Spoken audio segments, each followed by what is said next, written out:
9, 8, 7, 6, 5, 4, 3, 2.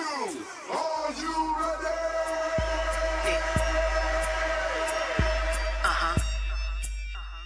It's Drea Nicole. Well, are you ready? Yo, Doc, where you at? So get ready. Let's go. Star Killer, yeah.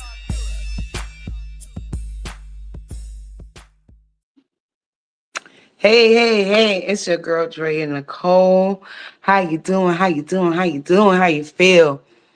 We're back. We had to do it because I had to do it. And y'all, excuse me, y'all. This is my lazy day. I've been doing a lot of running around. If you follow me on Instagram, Facebook, on anything, you would know that my baby graduated from high school yesterday, the last one, the last of the Mohicans. Oh my goodness. I'm so proud, so proud. So we have been celebrating. And I'm tired. I'm tired. Like, I don't recover like I used to. I'm tired. So we've been laying around all day just in chill mode. Like, what you want to do? I don't know. What you want to do? I don't know, but I'm going to take this nap real quick. And that's pretty much how my day has been going. Literally. Literally how my day has been going. So, thank you for joining me tonight on Had to Do It podcast. It is somewhat of a freestyle Friday. Not so much freestyle. This is a story that's kind of been on my mind that we're going to talk about. But before we get into that, we're going to talk about some things that's coming up. One thing has already come up. If you follow me, you may know I've been posting a lot about this thing called Full Figure Flings. Full Figure Flings is a movie that I am a part of with B2B Productions. And yeah, it's going to be a whole vibe. If you ever saw the movie Fat Girls with Monique, it's kind of in that vein, but more about the fashion modeling world. That movie, Fat Girls, was somewhat about plus size fashion and how there wasn't many choices for plus size women and things like that. And as a former plus size woman, I can attest to that. It was very difficult to find great clothes that wasn't like moo-moo-ish or a bunch of flowers or just fashion that, you know, if you're in your 20s, 30s, stuff that you just are not going to wear, 40s even, it's just stuff that you're just not going to wear. And it was a struggle. It definitely was a struggle to find, you know, stuff that still looked good but was in fashion. So Full Figure Flings is kind of in that vein, but it's talking about plus size models themselves. It talks about the discrimination amongst models. It talks about colorism, the how the difference of how a light skinned model or a dark skinned model would be treated in the industry. And it just touches on a lot of things, and it touches on these models' love life. So in the movie, I play Denise. I am a fashion designer, and yeah, I get in the mix with the plus size models, you know, because like I said, being a former plus size person, you know, I understand what the struggle is. And so my character understands what the struggle is and likes to create fashion for plus size women that's actually fashionable. So, DC, if you want to bring up, we're going to preview the trailer so you guys can get a little taste on what's to come. In an industry built on image, two plus-size black models take a fearless stand against their fashion agency's colorist agenda with a jaw-dropping act on the runway. But as their defiance makes headlines, a long-buried love triangle reemerges from the shadows. threatening to unravel their hard-won sisterhood. Raw, rebellious, and unapologetically bold, Full Figure Flings is a fierce, emotional ride through betrayal, identity, and the high cost of truth. Yes, yes, yes. So stay tuned in when we're ready to premiere it. We actually still shooting some scenes. We just shot the scene last weekend, and there's gonna be more scenes next weekend. So we still shooting scenes. We just threw out the feeler to get people interested. So please follow me on all platforms at Drea Nicole NYC. Follow B2B Productions. Because there's a lot of different things that we're doing. We got Full Figured Flings. The director, Naomi Bronman, she has Jubilee Amore, which is, it wasn't originally supposed to be a holiday movie, but it's a holiday-esque movie that's going to be coming out at the end of the year. I also make a little cameo in that. And yeah, there's going to be a lot of things coming out of this production company. I'm not only an actress with them, but I do a lot of behind the scenes stuff, and I'm learning a lot about how to put a movie together, learning a lot of the different lingo for blocking and staging and things like that. And it's definitely a great experience with Lily Mae and Don P. Yeah, and we just be having fun while we trying to educate people on different things. You know, it's good to have fun, but to be able to get a message through is great also. So tune in with us and Full Figured Flings. And yeah, that is going to be popping off at the beginning. The full movie is going to be popping off at the beginning of next year, but we're going to throw out little feelers, little teasers. So, you know, keep up with us. And if you want to donate, sponsor, anything like that, please reach out to B2B Productions. It's B2B Productions on all platforms. You could reach out to Lily Mae Jones, Lily Mae The Collective on Instagram, Facebook, and TikTok. Okay? All right. So the next thing I want to talk about is back again with the play Left Me Standing at the Altar. We are back again June 15th at Atlanta Comedy Theater. There's going to be a show at 7 p.m. and a show at 9 p.m. Please reach out to me if you would like to get a ticket. There's early bird tickets happening right now, and the early bird tickets are going to end on Sunday. This coming Sunday, the early bird tickets are $30. It'll be $40 after that. So if you want an early bird ticket, please reach out to me, Drea Nicole NYC, or reach out to Had to Do It Podcast. Either way, on all platforms, just let me know that you want a ticket. I am back as the bride's mom, and I'm going to be doing my thing. One of the things that I love about this play is that they put one of my songs in it. My song Homecoming is in the play. I actually sing it in the play, and I really appreciate that. That's a solid, I appreciate that. I appreciate that they believe in my music enough to include it in the production. It's a Schaefer Harrington production, and yeah, so the rehearsal's been going on for that as well. Once again, that's going to be June 15th. There's a show at 7 p.m. and a show at 9 p.m. at Atlanta Comedy Theater. Be there or be square, as they say. Listen here, Peanut Gallery. I don't need no comments from you. Okay. Okay. Okay. Okay. Okay. All right. So, as I say, if you want to tap into any of those things, please let me know. Let me know. Let me know. Let me know. Let me know. Now,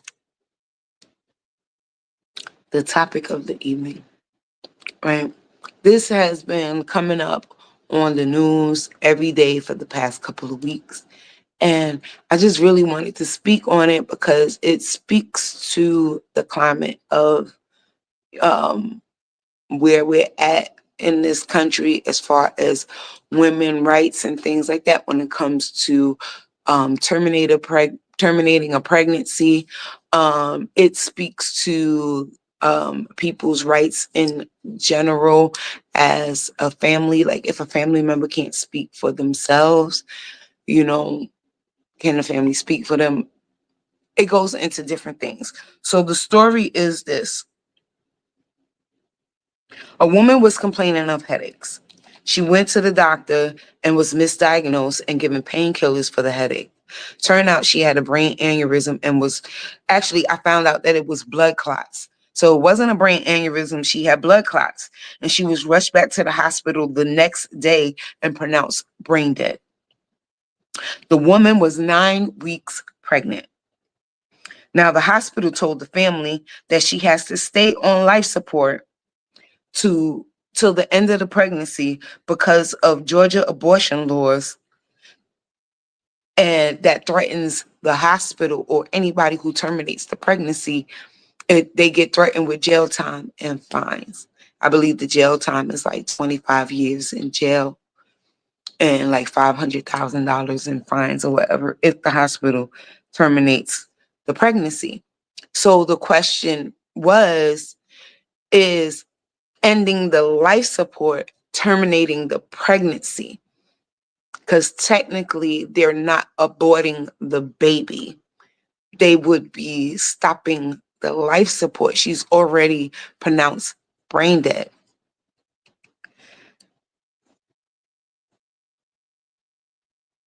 Now, to me, she's already announced brain dead, and they're already stating that the child is going to have complications. The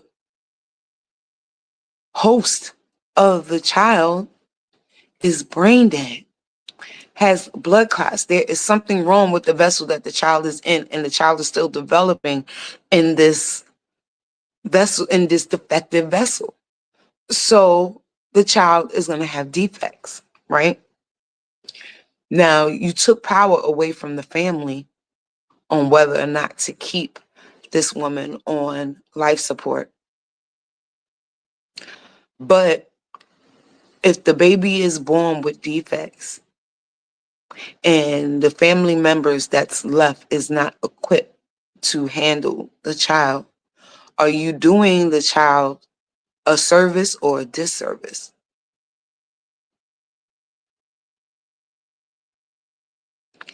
If you keep the woman on life support, you're prolonging the family's grieving process because the vessel is still there. And we all know, we are very attached to the vessel, even though the spirit is not there. You get very attached to the vessel. So we have things like burials. You bury the body, but it's like you pay all this money to bury a body for what? And don't get me wrong, because I've done it. I buried my mom, buried the body. But as the older that I get and the more that I think about it, it's like, why? Why do we do this? We are very attached to the vessel and trying to preserve the vessel, but the spirit is not there anymore. The person is not there anymore. The person is no longer in this body. So do the family have a service and grieve now? Or wait until they could actually have the vessel to do their grieving? It's like this thing, it just brings up so many questions for me. So many questions for me. I don't think that it's fair to take the family's rights away.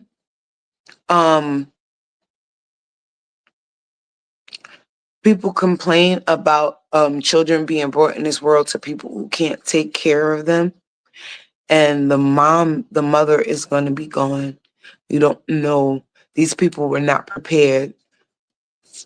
The people who's left was not prepared to take on a child 24/7. The female's mother, the one that's brain dead, her mother is in her late 50s. Is it a service to give her a newborn?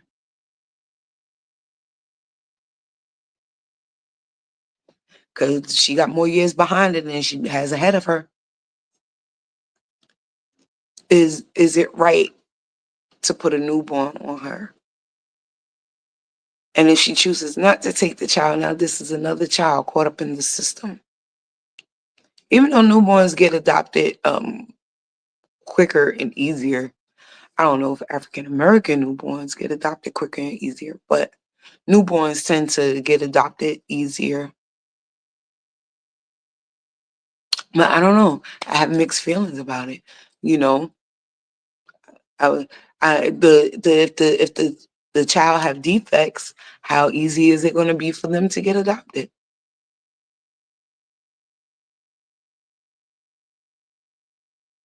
I don't know.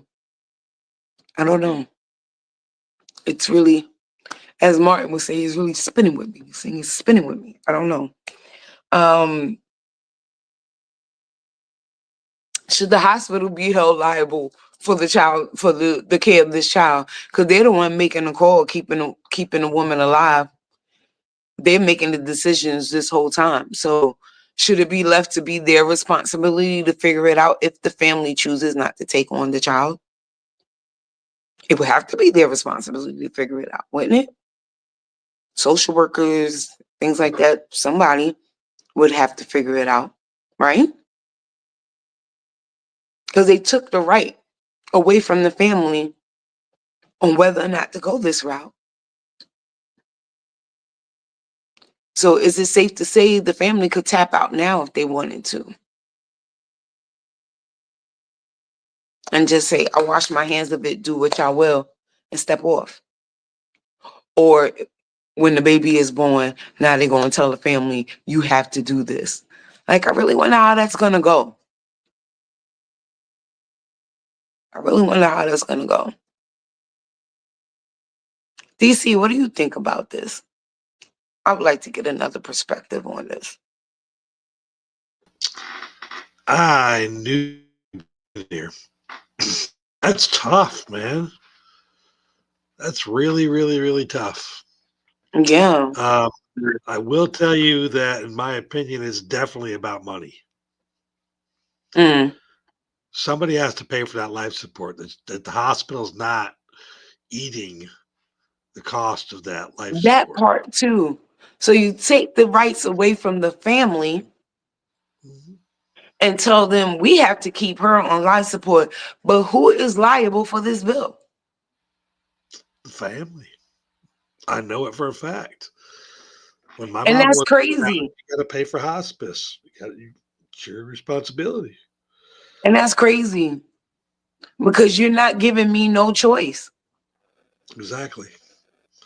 I don't have a choice where to spend my money because the laws don't support me having a choice. Yet we live in a free country. Right. I don't know. I'll be telling the hospital, get it in blood, bro. I don't know what to tell you. You ain't getting it from me. You can't get what I don't have. Hmm. I'm with you. It, you know, it'll go to the guys like how student loans do. Hmm. A lot of people still got their student loans. They don't pay attention to them things until somebody say that they could defer it or until somebody say that they'll be forgiven for it. They don't pay attention to them things. Well, that's because the government's telling us that every president's come in and said they're going to pardon student loans. Mm-hmm. Why, if I had a student loan when all this pardoning was going on, I know the rules. You have to pay $1 not to go to credit. Like if you have a loan and you don't know this, you're only required to pay $1 every month. It's not a percentage. They can't send you to collections as long as you're making an attempt to pay. It says it right in their small print. Mm. Now you're still going to pay the interest, but as long as you're paying every month, you can't get a bad report on your credit report. You're making every attempt to make a payment. So like if I had $1,000, like my bill for school was 1,000 a month. If I knew I had that nowadays, I'd pay $1 every month waiting for it to get pardoned. Why Right. not? Why Right. not? And see, my thing is, right, most people have bad credit anyway. Mhm. So if you already have bad credit and you know things fall off after a certain amount of years, are you really worried about it? When they're saying money's going to leave and we're going to this Bitcoin and stuff like that, what does credit matter? Like nobody's ever Right. talked about it like that. Like what happens to credit when money's not here? Right. Because I used to say things like that all the time. Like, my credit's already bad. So like you're really not making a difference. You gonna make it better. Okay. I'm Yeah, I'm those are the I'm, younger I'm still days. surviving with it. You know what I mean? I'm still surviving with it. And then it's gonna fall off after a few years. So we good. I'll wait out my time. Some people feel that way. Now that I'm older and my credit is better, I Right. probably wouldn't go that route. I think that's a younger thing. Like I remember talking to my son, and I know you got one in the background so he can listen. No Oh, credit. he done went upstairs. No credit is bad credit. You can hear me. I'll play it back for him. Yeah, he just my son was like, I'm not gonna get credit cards. And I'm like, you have to get a card. Right, Having because no it credit looks is like bad bad credit. credit when Yeah, you don't have credit. right.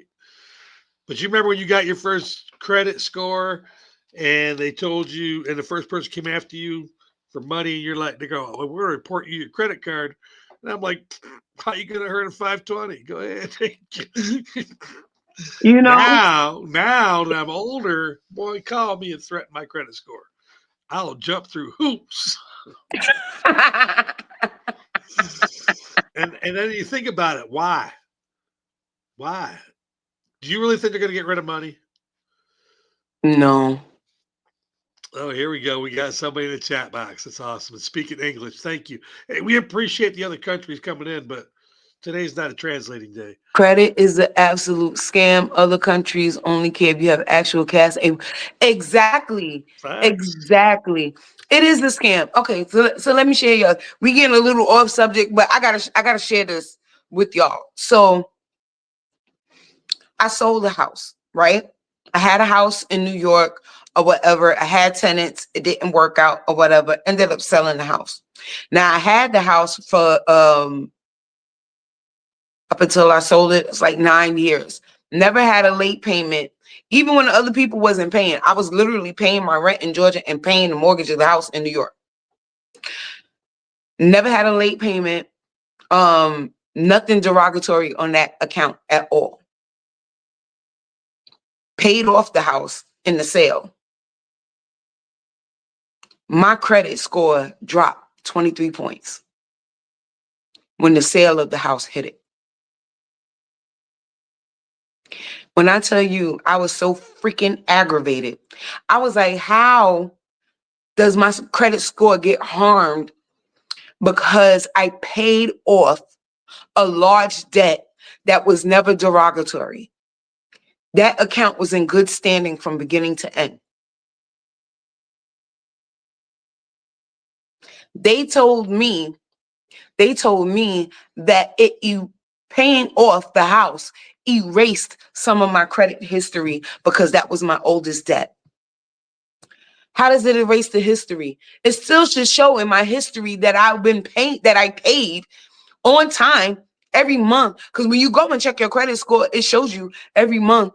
If you got something like Credit Karma, it'll show you every month. If you got a green check mark, that means you was good for every month of that credit. So how is it erasing the history? It shouldn't show up like that debt was never there. It should show that it was there, it was good, and now it's paid off. So I agree with you. Credit is a scam. And I'll be watching them shows where people go to other countries and they get an apartment and this, that, and other. Yes, Walter, credit is a scam. I be watching those shows where people go to other countries like Africa or Japan and this, that, and the other, and they get an apartment and all they care is if you have the money. That's it. Got the money? is yours. That's it. That's it. America want to put all these hoops and stipulations. You got to jump through hoops for everything. You can't even be brain dead and pass away in peace. There got to be a hoop to jump through for everything. But I digress. But what do you guys think about the subject at hand? If you missed it and you just tuned in, I'm talking about the woman in Georgia who was pronounced brain dead after being misdiagnosed by the hospital, mind you. That is a key point to me. Y'all misdiagnosed her. Now she's brain dead. And now you keeping her alive against the family's will. Because you don't want to go to jail.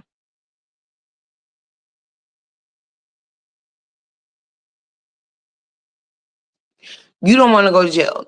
This, because you're thinking that it's terminated pregnancy. Now, she went into the hospital, like, I think it was January or February. So now we're in May, about to be in June. The fetus has developed more, and the Surgeon General has come out and said, oh, this is not terminating a pregnancy. It's ending life support, and there will be no jail time if they were to end the life support. So now they done kept this woman alive thinking that they was going to go to jail or get fines or whatever if they ended the life support. And now the Surgeon General is saying, oh no, that would have never been a thing. Y'all could have did this back in February. As the family, what would you have done? What would you do? Because this is still ongoing. The woman is still on life support. This is still ongoing.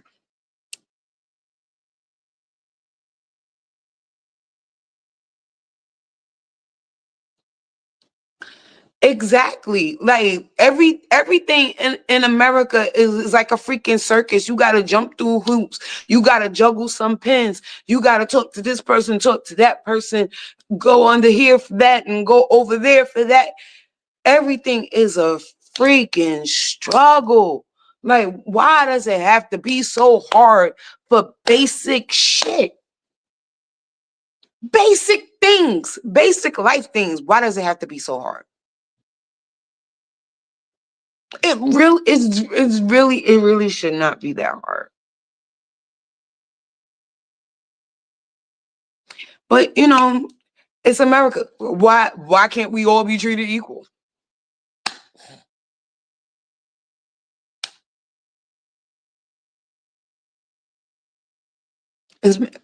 Everything is just made to be difficult just to be difficult. Yeah. You wouldn't know what to do. Yeah, it's so tough. Because you know, the family just want to get at this point, just want to get things over with and grieve. It's hard to grieve when you know that the person is being held alive by machines. You know, so it's hard to just let it go.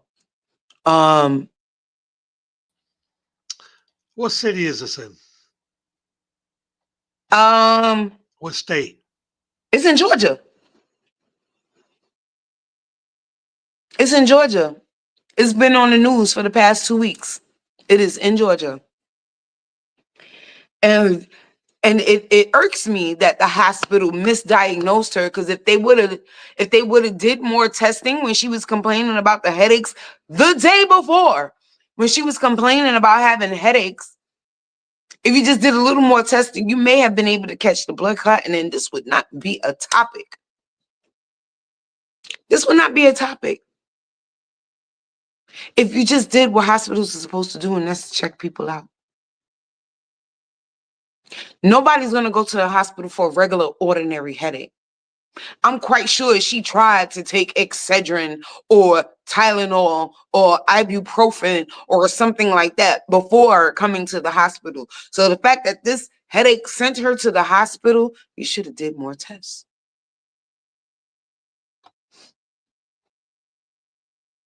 Like this low key, high key makes me mad. It makes me mad for the woman because she died for something that probably could have been caught earlier. And people always say, you don't go to the hospital, get checked out if you're not feeling well, and this, that, and other. She did that. So now what? Now what? The hospital should be held liable for that as well. And the hospital shouldn't be charging the family a bill for keeping her on life support because that's not their choice. That's your choice. So it's either, since you didn't want to eat the fine, eat that bill. You didn't want to take the fine because you thought you was going to get fined, or thought you was going to get jail time, whatever. Eat that bill. Eat that bill.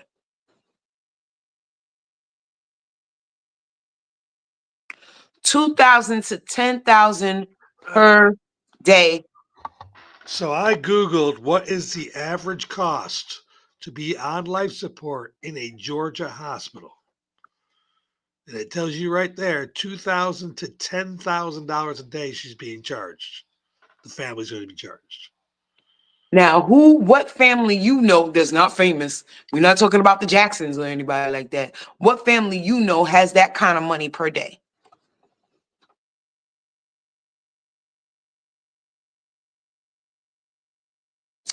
That part. That part. And don't get me wrong. Don't get me wrong, because doctors really take educated guesses. They look at your symptoms, they take educated guesses. It's the testing that needs to be done to go along with their educated guess.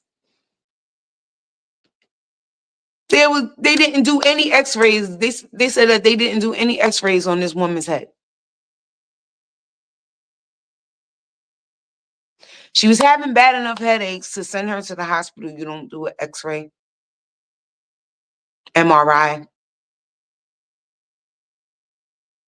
something beyond the regular blood test. Because, like, when you go for your annual physical or whatever, and they take your blood, those blood tests are not looking for significant things.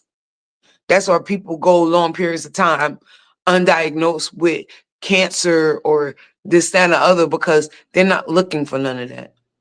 They're making sure your cholesterol is okay, making sure your sugar's okay, making sure your blood pressure is okay. I guess they figure if you had anything going on, it would affect those things, but not all the time. Not all the time.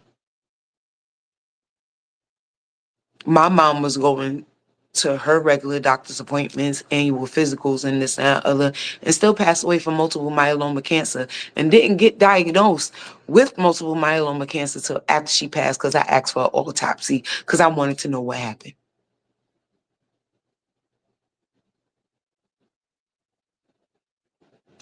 There are so many flaws in this system. There's so many flaws. There's so many flaws in this system. But who should be held liable? The family members. Like I said, her mom went on the news. The young woman that's brain dead, her mom went on the news, and she's like, she's heading towards 60. And to start over with a newborn sounds bananas to her. By the time the child is ready to graduate high school, she'll be almost 80 years old, if she makes it that far. Is this doing a service to the child or a disservice to the child? I need some input.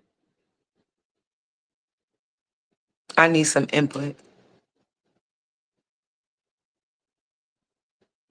I hope people are watching this story, and I really hope that there's somebody good that's willing to take on this child if the family does not want to. I really, really do. If the baby is born and have defects and have to stay in the hospital for a long period of time, who's liable for that bill?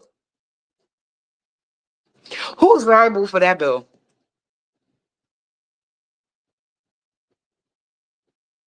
If they took the rights away from the family. Major disservice, right? They took the rights away from this family to make a decision. So if the baby is born with defects, and a lot of times babies are born with defects, they have to stay in the hospital for a long period of time to see, what they can do to help for this child's quality of life. So if that happens, who's responsible?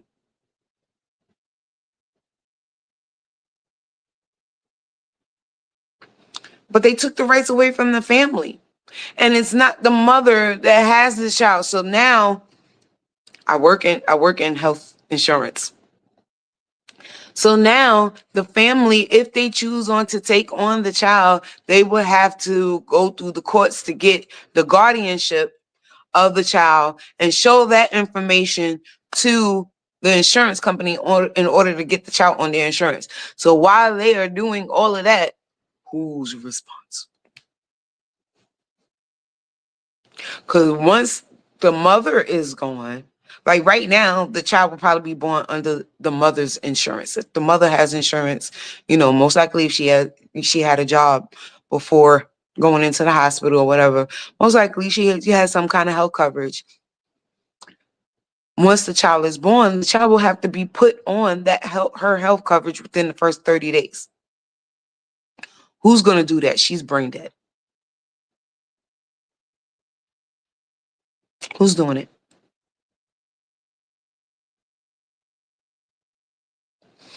Now, I don't know if this is a law in Georgia, because health coverage that I work for, we deal with different cities all over the place. I don't know if this is a law in Georgia, but usually a child, if they don't have insurance, they get automatic insurance for the first 30 days.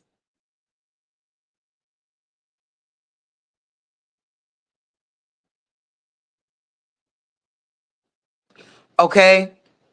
Okay? So everyone is getting the Undertaker cane and Hulk Hogan big boot. I'm getting my family out of the hospital. Like, it's a lot to unpack, right? Or would you say it's better than life insurance? Well, health insurance and life insurance, it's really like two different balls of wax. Um,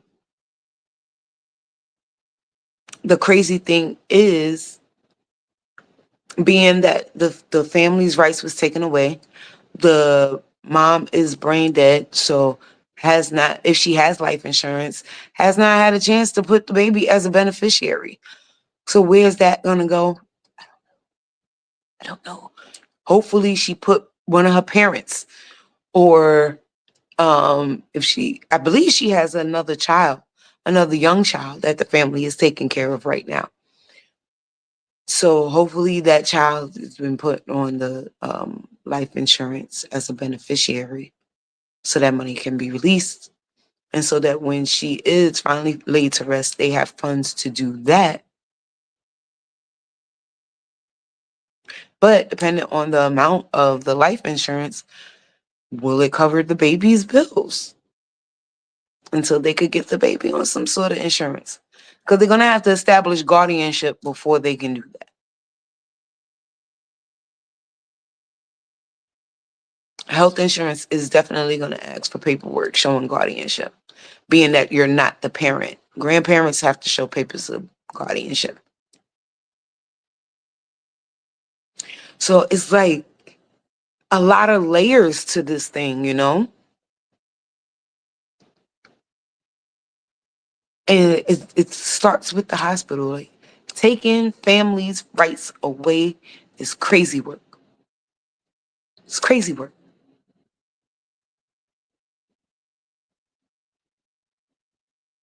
I don't know. I don't know what I would do. I don't know what I would do.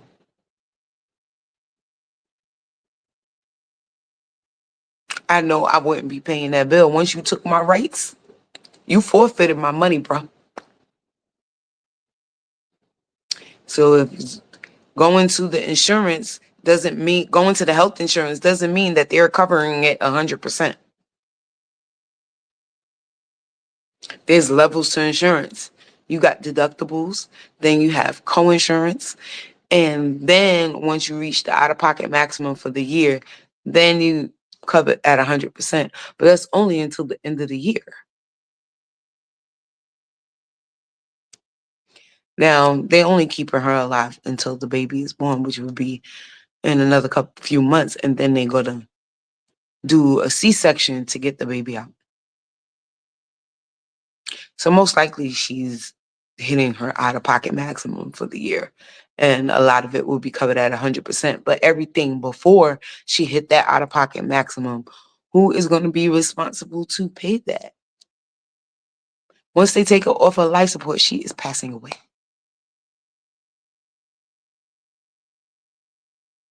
Who's going to be responsible to pay that?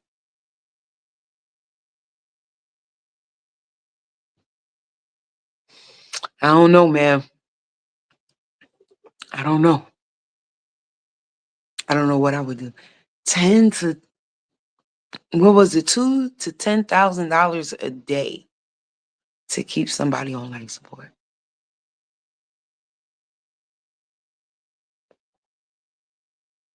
You ain't really got to do much.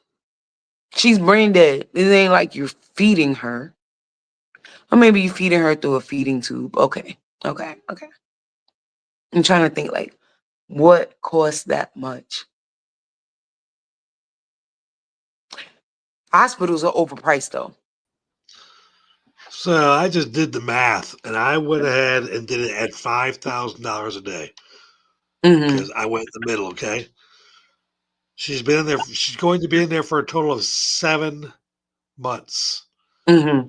This person right here says 300K max for a month. That's a little bit off. The total price just for keeping her on life support is $1,050,000. And that's for Oh just keeping a person my God. alive that's going to die as soon as the baby comes out. And that's if it goes to full term. I just did 9 months. Right. So look, you do it like this. It's like 2,000. Well, it'd be more like 8 months because she was already 9 weeks pregnant. So it'd be It more like says I looked at the story. It says that the 8. estimation is 7 months in the hospital. Those are pretty good. Yeah, but you can't do it at 10K like this person in the chat box doing it at 10K. You can't do it at the max. Like go in the middle. So 5,000 times 30 is 150,000 a month, and then times 7 months is $1,050,000, Oh my God. and that's just going to be the bill for keeping her on life support. That's it. Right. Anything extra, like the hospital day, I mean, there's a charge to stay there for the day. Right. The hospital charges for the day. The doctor that's dealing with her. The doctor that's dealing with her is going to be a whole separate bill. I'm telling y'all, I know this. The doctor has a whole separate bill. There's the facility charges, and then there's the doctor's fee. Then they're going to charge for every blood test that they take, which they're going to take blood tests unnecessary. They already know that she basically is gone, and they just keeping her alive. But every time somebody got to go in there and press a button on something, change out an IV, change out the feeding tube, all of that accumulates on top of the base rate. Now, that 2,000 to 10,000 a day, I don't know if that's the base rate or did they average out all those different things, but I all found these things out are going to be on top of the base rate. And then when they do go to stop the machines, every doctor involved is going to be in there. And then with the baby, it's going to be the cost for the cesarean, the cost for the care of the baby. Is there an assistant doctor in the room? All those things are additional costs. The baby blanket is going to be at least $100. I was just on the telling bill. you that I did some research that $2,000 to $10,000 covers all of that. That happens every day. It does not Oh, cover the doctors. So, like mm, changing the bed, any medication, IVs, everything that the hospital does for her to be on life support is $2,000 to $10,000 per day. And then okay. it also says she has 5 doctors. I gotta know something, Dre. You in the insurance business. Why do you need 5 doctors when you're dead? You don't. The only thing I could think of is that being that she's there 24/7 when they switch out shifts, Mm-mm-mm. you know, the next doctor come in. But my thing is, do she need more than one doctor a day? Like, but I guess when they switch shifts, the doctor got to make their rounds to every. Then when the new doctor comes in, he got to make his rounds to everybody. I don't know. I don't know. I don't know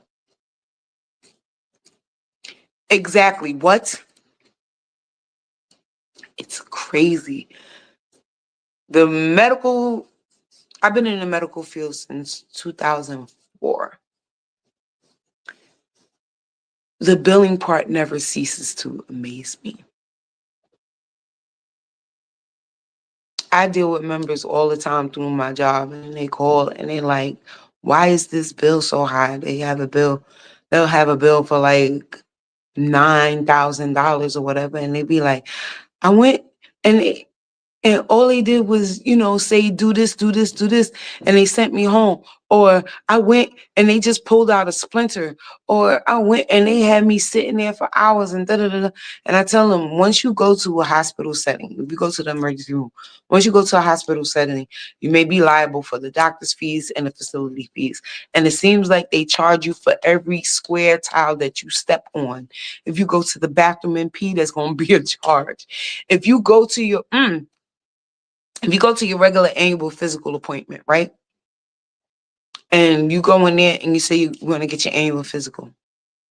And if the doctor says to you, is there anything that you want to talk about, whatever, you go, oh, I've been having this pain in my finger. Every time I do this, my finger hurts and this and other.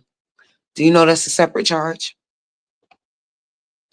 A lot of health insurances, you will get your annual physical for free, right? You get one per year. You get to do your annual physical for free. But once you talk about how your finger hurts when you do this, that is a separate thing from your annual physical, and you can get charged for that. You get charged for talking for that. So I get people who call and they be like, oh, I just went for my annual physical and this and other. Why am I getting charged? What did you talk about in your annual physical? Did you bring up anything other than what's happening in your physical? Because there's regulatory things that everybody has to get every year in their annual physical. Those are the things that's covered at 100%. But once you talk about that hangnail, once you talk about having a headache, once you talk about you feel like your blood pressure is too high, once you talk about anything else outside the realm of that regulatory annual physical stuff, you're being charged for a visit. That is not included in the annual physical 100% coverage.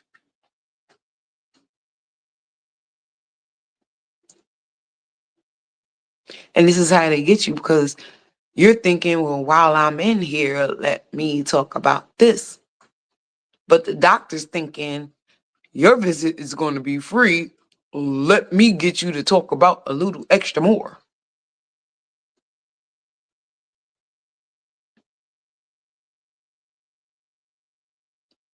The annual giveaway is a contract, and we have with a group of doctors. This is all about sales. We bring it in, they upsell you.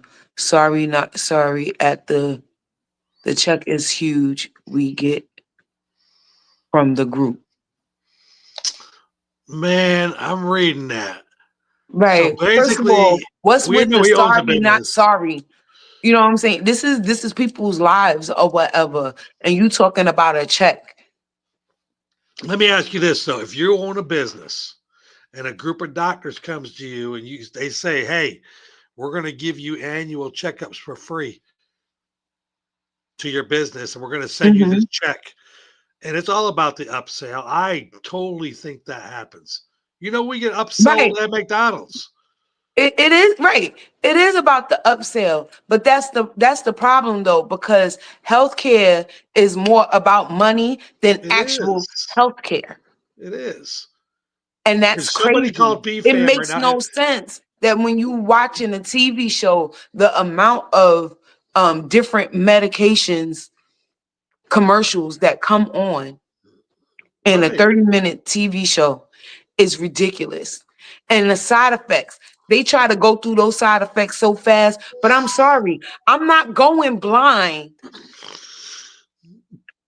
to fix cholesterol or something like that. Like, it's almost like back in the days when I don't know, my family used to do this, but they're a little ruthless, right? So back in the days, you come and you be like, my finger hurt. So then, like, they'll pluck you in the forehead and be like, now you ain't worried about your finger, now your head hurt. More. You know what I mean? Like, it's like you're replacing the pain with another pain. And that's crazy instead of just fixing the issue. Because a lot of times they could fix the issue, but why fix the issue? We're going to keep you sick, give you stuff that's going to trigger other stuff so that we can suck you dry for all your money. But say you're the business. Say, like, I'm a group of doctors and I call you your B Fam. Hey, you have all those shows there. Do you have health insurance for them? We can keep them healthy. We'll give you a free health appointment for each one of your people that have a podcast, and we'll give you a check for $100,000 just for making sure your employees are healthy. Me as a business owner, I'm like, hell yeah, I want my people healthy. Hell yeah, I Yeah, want and that's fine. $100,000. And that's fine. But the health insurance should make it clear to the members that if when you Right. go The for this free extras. checkup, anything else you discuss outside of this free checkup, you're going to get a charge for. Be upfront with your bullshit. That's all. Give the members the choice. They're going to end up going back to the doctor anyway for something. Why you got to try to hit them in the head on a visit that they feel like it's free? It's freaking healthcare. They're coming back. You don't have to dupe people into coming to the doctor. They're coming back. What happens is when they don't trust you, now they don't want to come back. And now you have a bunch of sick people sitting at home dying. They're going to come to you anyway. You don't have to trick them. You don't have to trick them. But people don't like going to people that they can't trust. So you're kind of defeating your purpose. You know, you got them old heads and be like, I ain't going to the doctor. They just want my money. Or you could treat them well and keep them coming back. Because they're going to come back. You just have to be a good person. Why is it so hard for people to be a good freaking person these days? Be a business that they can trust. And they will always come back.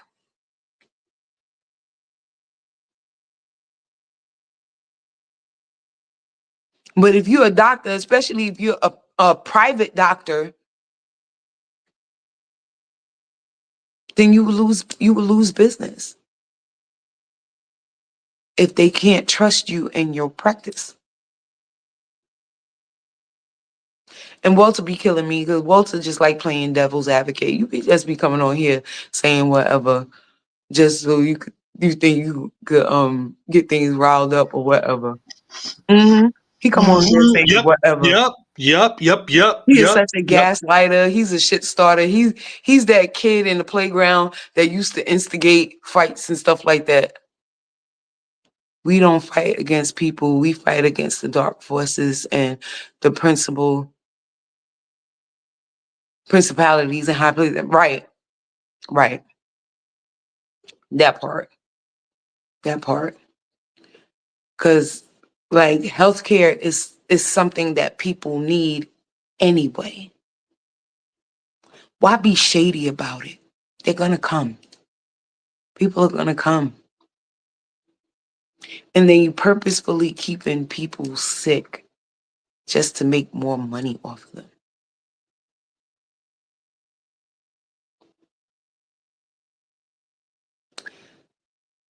I was about to get into a rant about natural foods and this, that, and other because we didn't get so sick so much. My great grandmother lived to 104 years old, but she had a farm. She had her own chickens. She had her own pigs, cows, grew watermelon, corn, all that stuff. A lot of stuff she grew herself. That's why she was able to live so long. Because you can't even trust the stuff that says organic. Walmart just had a recall on organic cucumbers for salmonella. Why has my cucumber got salmonella?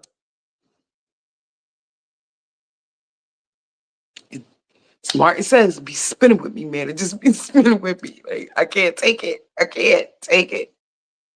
America is ghetto. America is the worst that I live in. America is ghetto. America is so ghetto. So ghetto, so money hungry. It's crazy. It's crazy. It's mind blowing. Land of the free, home of the brave, because we're brave enough to stay here and live.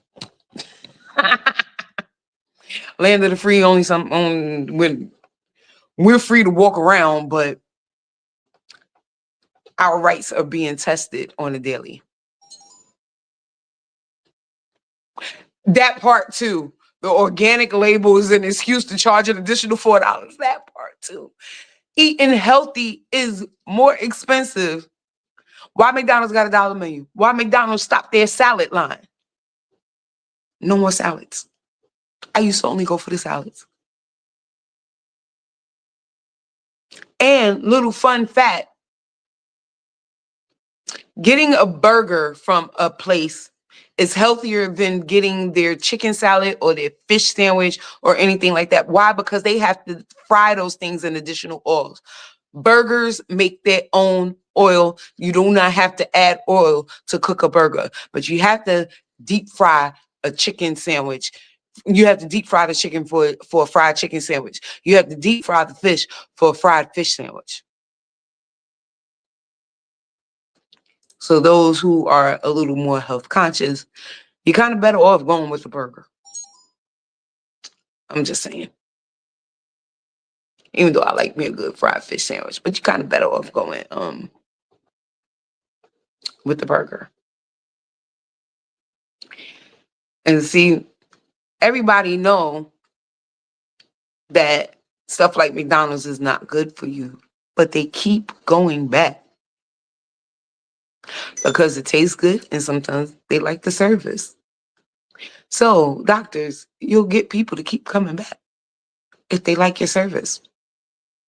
If they like what you're presenting to them, they'll keep coming back. A Big Mac is a salad, kind of. I would say more a quarter pounder is closer to a salad than a Big Mac. Because the quarter pounder got the lettuce, it got the onions, it got the tomatoes, all of that on there. And the toasted bun, it's kind of like croutons. Oh my goodness. It has definitely been fun talking with y'all. I hope I've given y'all some food for thought for the week. Hit me up and hit me up on my social media.